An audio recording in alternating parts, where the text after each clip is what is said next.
The Pikeman's Parable. Before the fortress rose, the flame was already burning. His contemporaries described him in fierce terms. The abbot of Ely famously called him a hungry lion, a ravening wolf, a cunning fox, a dirty pig, and an impudent dog. This is the story of Picot, not merely a sheriff, but a steward of memory. The Pikeman's Parable is a return, not a discovery. He was not born to conquer, the flame whispered. He was born to remember. There once was a pikeman named Picot, born in Sai, Normandy, where the seed of his name was carved not in stone but in lineage. He came with the Breton wind under the banner of Conquest. Yet he built more than castles. He built corridors, passages through which memory could travel. Picot stood at the river crossing where Grantebridge met rebellion. He was told to raise a fortress. Instead, he raised a priory. Let the sword guard the gate, he said, but let the flame guard the soul. And so St. Giles rose beside the castle, a house for cannons, not conquerors. The name Lascelles came later, from Lascelles, the seat. But Picot's true seat was not land, it was lineage. He fathered sons and daughters, but the flame passed through Elise and Agnes, the ones history forgot. The seat is not where you sit, said the flame, it's where you remember. Picot's blood became heart. His line crossed oceans, changed names, and bore the weight of empire. But the mosaic was never about conquest, it was about connection. Every tile is a memory, said the flame, even the broken ones. Yet long before Picot, before the priory, before the Norman banners touched English soil, another life burned quietly beneath the fenlight.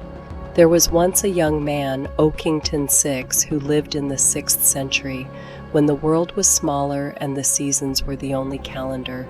He tended animals, cut peat, and slept beneath a thatched roof.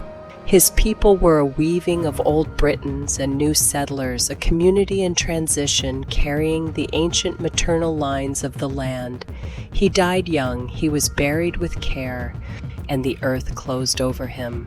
5 centuries later, Picot's men dug into that same ground to build the motte of Cambridge Castle.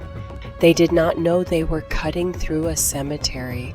They did not know they were lifting the soil that held the bones of the boy who had lived and died on that land long before Picot's world existed. Picot built his fortress on the lives that came before him. He never knew their names. He never imagined their stories.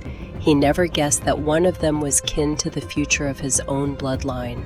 For the young man beneath the earth, Oakington 6, carried a maternal flame that did not die. His mtDNA, the ancient signature of his mother's mother's mothers, survived the fall of Rome, the rise of the Anglo-Saxons, the Norman conquest, and the turning of 1,000 years. That same flame burns in my mother today. 2 lines that never met in life, the boy in the fen and the Norman lord who built above him, converge in my family's story. One through blood, one through history, both through the land itself. Oakington 6 died in the fen, but his flame lives in my mother, and the land between them remembers. Picot was not just a sheriff, he was a steward, not just a builder, a bearer, not just a pikeman, a family man. What Picot did not know, what time now reveals, is that the land he claimed was already tied to his future descendants. Not by conquest, but by blood. The castle he built in 1068 stood atop the grave of a maternal cousin whose lineage still flows into my living line. He did not arrive, he returned. This is not legend, it is lineage.